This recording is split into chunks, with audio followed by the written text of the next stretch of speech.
Hey everybody, just wanted to do a quick update. Before I get into the feeding video, I just wanted to give a quick heads up.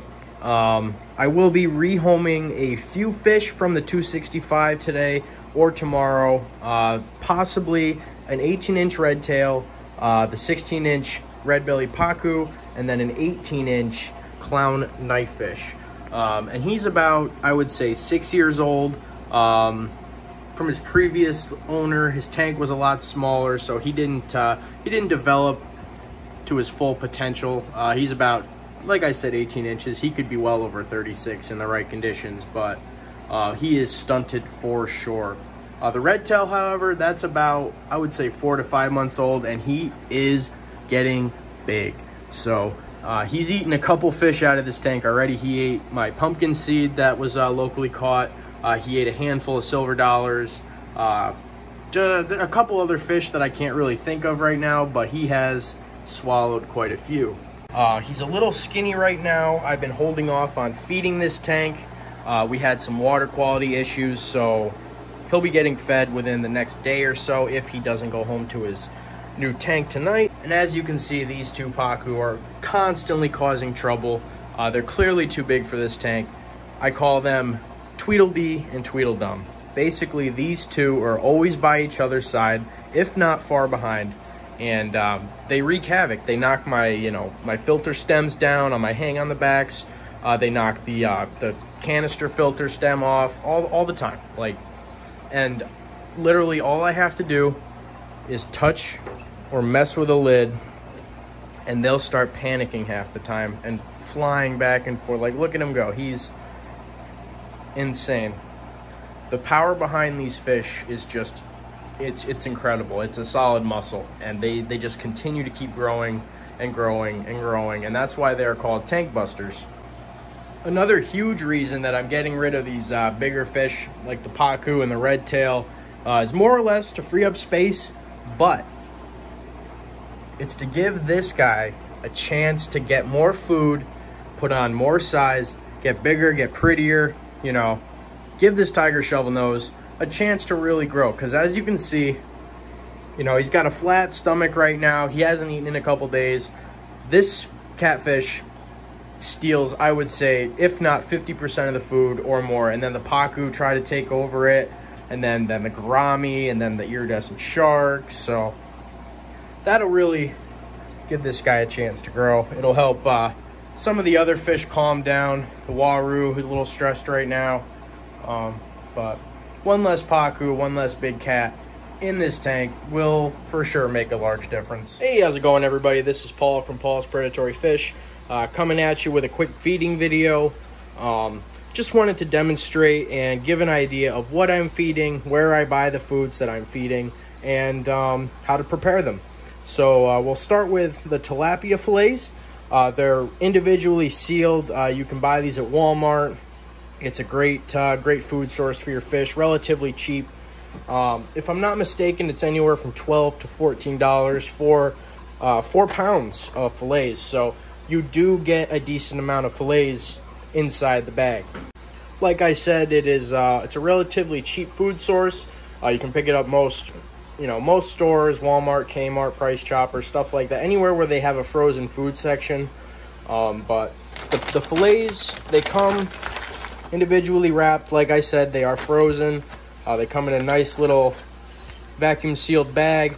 And then what you want to do with this is submerge it into warm water. So what I like to do is I take a nice sized bowl and I fill it with warm to hot water, depending on how many fillets that I'm looking to thaw out. This is more or less personal preference. You can feed your fish the frozen chunks. I like to thaw mine out just because it's a little easier for me to cut up, the fillets into chunks, into thin slices, whatever I'm trying to do with them. And the fish can actually consume the thawed out pieces much easier than that if they were frozen. So thawing it out is definitely the way to go if you want to feed your fish effectively, quickly, and get full bellies on them. Once the fillets are thawed out, what I'll do is I'll cut them up into chunks or long strips with a pair of meat shears These are your average everyday meat shears. You can find them at Walmart, like I said, even the dollar store, most grocery stores. Convenience stores will even sell them from time to time. So these are very, very effective and efficient for cutting up the meat into chunks and getting it prepared for the fish. So this next step is relatively easy. You'll grab yourself a fillet and you'll break it open. You'll drain out the juice. And then you'll begin by cutting it up into small chunks or tiny strips. So this is around the standard size that I will cut up my tilapia into chunks for my larger fish, such as catfish, arowana, pacu, stuff like that. You don't really have to cut it up too small, but for some of your other fish, you might have to. So, like I said, this is relatively the size you'd be looking for when feeding some of your bigger species of fish.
This is by far my most aggressive tank. The second they see food, they just go absolutely insane. Look at the water coming out and rolling down. Watch this.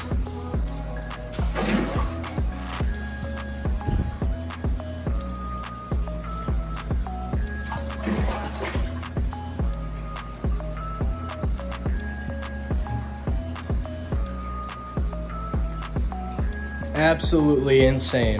Peacock bass have some of the fastest reaction time, in my opinion, in most of the Cycla. So, absolutely gorgeous. These fish truly have power. Even this tank recognizes the food. Oh, it's amazing. Crazy how smart these fish really are.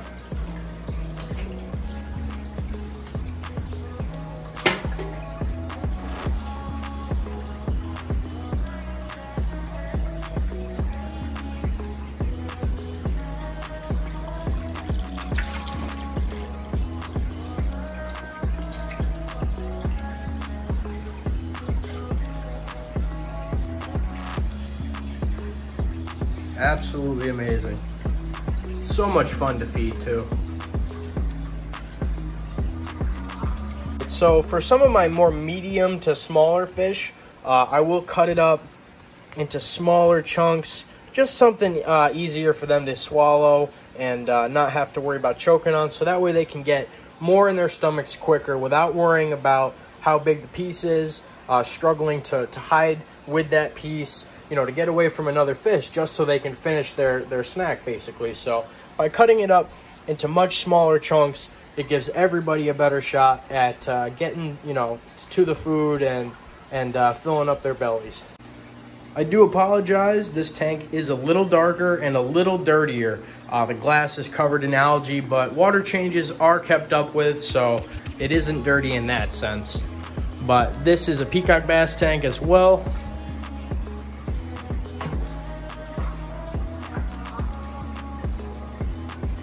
Absolutely so much fun to feed.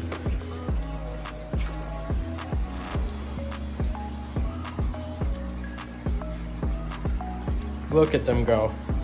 They don't leave anything behind. They clean up absolutely everything. Now there you see an arowana being a bottom feeder. Very funny. Beautiful fish.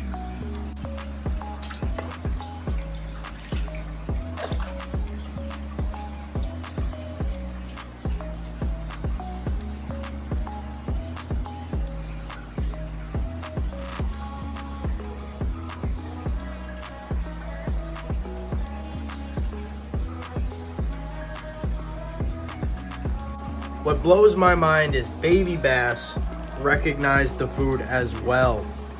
Very cool. This will be much harder to see, but I drop the food down in and the little bass go crazy for it. And I like to tell people, you know, if you're struggling to get your baby bass, your Oscars, or any other type of fish on food, try tilapia, try shrimp, cut it up into small chunks. I tend to tell people, don't even go near pellets. Pellets are messy, fish don't always like them, and it's a hassle. And they lower your water quality as well. So stick to tilapia. I drop it in up top and it comes down in front of the filter. It blows around and then they feast. And then the bichers will come in and clean up. Down here we've got some bichers and some smallmouth bass, as well as the catfish. These guys love the tilapia as well. Every fish you'll find won't turn down tilapia, at least not for long. They might turn it down right away, but they will always go nuts for it in the end. Like, look at this catfish. He's just trying to clean up everything. Even the bass will eat off the bottom. Last but not least, we have the common wolffish. I'm not too sure if he'll eat, being that I've got the flash on him, but we will try to feed him some tilapia.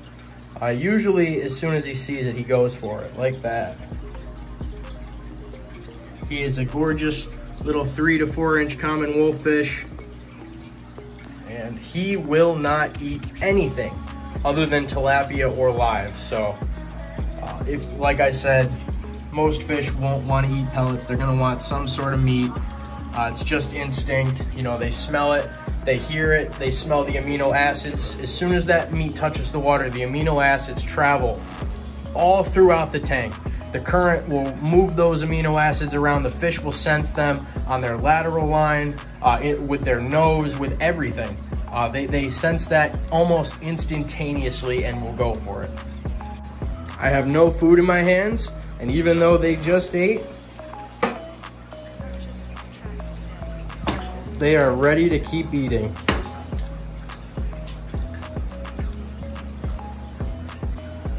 All right, guys, thank you so much for watching.